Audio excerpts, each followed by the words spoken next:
Jade. And I'm Florence, and we partnered with Durex to help bust some myths on sex and sexuality. We're diving into the world of STIs, talking to a real expert who's been helping people with their sexual health for over 10 years.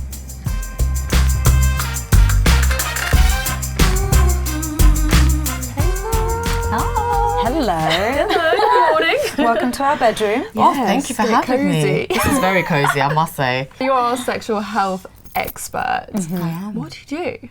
So, I am a registered nurse, and I've been a nurse for about 12, 13 years now. Whoa. I know. I look about 12, 13 myself. I know that's what you're going to say. So I will roll with it. Gorgeous. And I have been a sexual health nurse for 8 years. So there are a few myths sort of floating around about STIs. One or two. What are the craziest you've ever heard? God, it's like asking how long a piece of string is. It's really hard to say. Right, myths that you can catch an STI from a toilet seat. Yeah. I've thought that. Yeah. Like, gotta wipe the seat just in case. Just in you case, know? just in So you case. can't get an STI from a toilet seat? You can't. Okay. No. So if you think about STIs, sexually transmitted infections, so that means that you can get them from sexual contact. Okay. So whether it be mutual masturbation, oral sex, penetration, that's how you catch an STI. You're not going to catch it from other, just touching or sitting somewhere. And what about if someone did the same thing, fingered you with a bit of semen in, could you get pregnant? No. No? No. No. We're not going to get some miracle I mean, there's baby. going to have to be some very strong swimmers. I mean, the swimmers, Olympic swimmers, they would have to be. But And a very no. fertile lady. In a very highly fertile lady.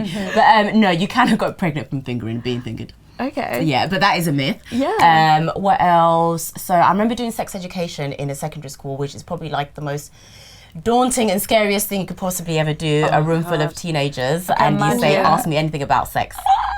The first question that asked me is, what does semen taste like? I didn't ask that What? question. Taste it yourself. I didn't ask that question. I was like, Salty. yeah. So another thing that young people tend to ask is that if I wash my vagina with vinegar after sex, would that reduce?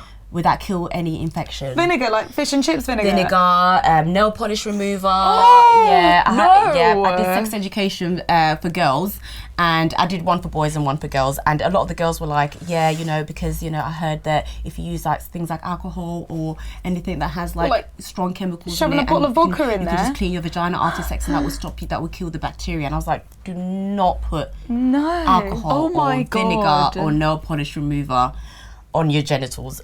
Ever for anybody. No, that's not the way it That's works. horrifying. Horrifying. I was like, oh God, I crossed my legs after that, I must say. Yeah. So what I also hear a lot, and this is probably the most common misconception, is that you cannot get pregnant from pre-cum, and that if you use the withdrawal method as a form of contraception, then that's good enough. So a lot of young people come in and they say, oh, but I didn't come inside of her. And I'm like, okay.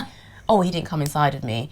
I'm like, but you do realise that during sex, men do, produce sperm even before they've ejaculated. Yeah. And even though, yes, the risk is lower with just pre-cum from getting pregnant, but it is still very much a risk. And as a girl, you may not always know whether that person's ejaculated inside of you or not. Yeah. They may say, oh, no, I didn't come inside you. What about And the then- passing of STIs in that case? Could you get the STI without the ejaculation? Oh, yeah. So whether somebody ejaculates or not, if you're having unprotected sex, you're putting yourself at high risk for chlamydia and gonorrhea.